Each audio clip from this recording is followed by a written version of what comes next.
midnight dreary, while I pondered weak and weary over many a quaint and curious volume of forgotten lore. While I nodded, nearly napping, suddenly there came a tapping, as of someone gently rapping at my chamber door.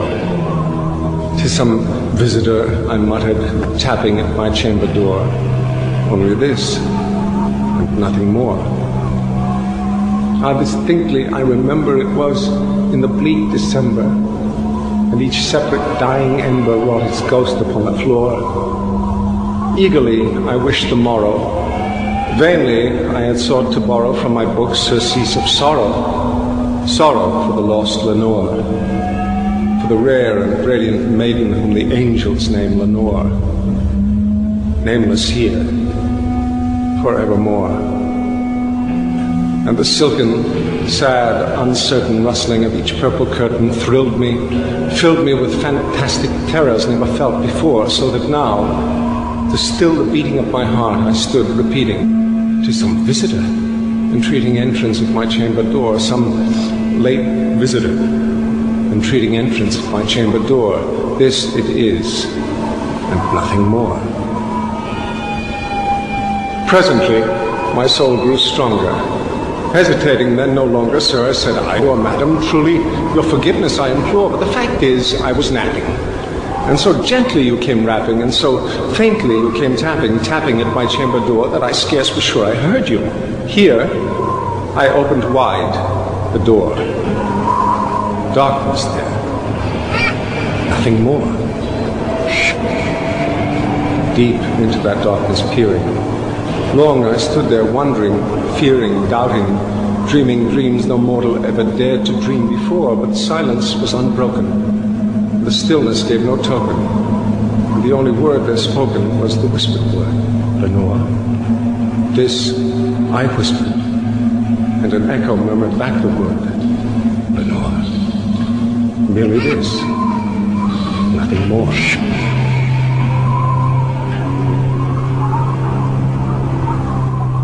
Back into the chamber turning, all my soul within me burning. Soon again I heard a tapping, somewhat louder than before. "Surely," said I, "surely that is something at my window lattice.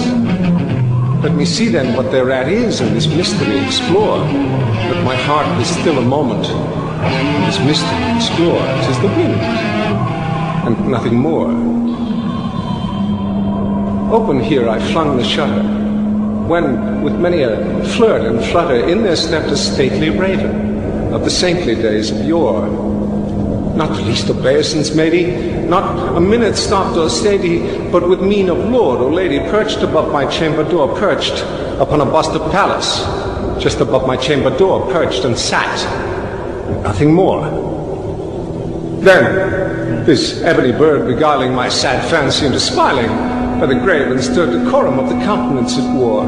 "Though thy crest be shorn and shaven, thou," I said, "art sure no craven, ghastly, grim, and ancient raven, wandering from the nightly shore. Tell me what thy lordly name is on the night's Plutonian shore." Quoth the raven, "Nevermore."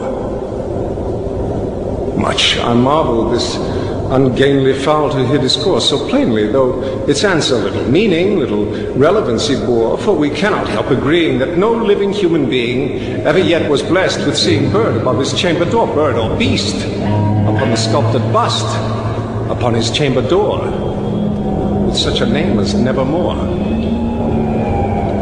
But the raven, sitting lonely on the pallid bust, spoke only that one word, as if his soul in that one word he did outpour. Nothing farther than he uttered, not a feather than he fluttered, till I scarcely more than muttered, "Other friends have flown before. On the morrow he will leave me, as my hopes have flown before." Then the bird said, "Nevermore." Startled by the stillness broken by reply so aptly spoken, "Doubtless," said I, "what it utters is its only stock and store, caught from some unhappy master, whom unmerciful disaster followed fast and followed faster, till his songs one burden bore, till the dirges of his hope, that melancholy burden bore of never, nevermore. But the raven, still beguiling all my fancy into smiling straight, I wheeled a cushioned seat in front of bird and bust and door. Then, upon the velvet sinking, I betook myself to linking fancy unto fancy, thinking what this ominous bird of yore, what this grim, ungainly, ghastly, gaunt, and ominous bird of yore meant in croaking nevermore. This I sat engaged in guessing, but no syllable expressing to the fowl whose fiery eyes now burned into my bosom's core. This and more I sat divining, with my head at ease reclining on the cushion's velvet lining that the lamplight gloated o'er, but whose velvet violet lining with the lamplight gloating o'er she shall press on evermore. Then methought the air grew denser, perfumed from an unseen censer swung by seraphim, whose footfalls tinkled on the tufted floor.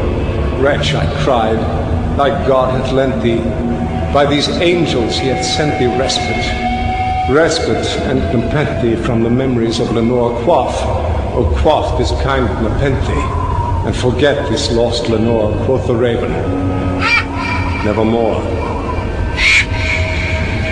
Prophet, said I, thing of evil, prophet still of bird or devil, whether tempest sent or whether tempest tossed thee here ashore, desolate, yet all undaunted, on this desert land enchanted, on this home by horror haunted. Tell me, truly I implore, is there balm in Gilead? Tell me, I implore. Quoth the raven, nevermore. Prophet, said I, thing of evil, prophet still of bird or devil, by that heaven that bends above us, by that God we both adore, tell this soul with sorrow laden, if within the distant Aden it shall clasp a sainted maiden whom the angels name Lenore. Clasp a rare and radiant maiden whom the angels name Lenore. Quoth the raven, nevermore. Be that word our sign of parting, bird or fiend, I shrieked upstarting, get thee back into the tempest, and the night's Plutonian shore. Leave no black plume as a token of that lie thy soul hath spoken. Leave my loneliness unbroken, quit the bust above my door, take thy beak from out my heart, and take thy form from off my door. Quoth the raven, nevermore. And the raven, never flitting, still is sitting, on the pallid bust of palace just above my chamber door. To his eyes of all the seeming of a demon's that is dreaming, and the lamplight o'er him streaming throws his shadow on the floor, and my soul, from out that shadow that lies floating on the floor, shall be lifted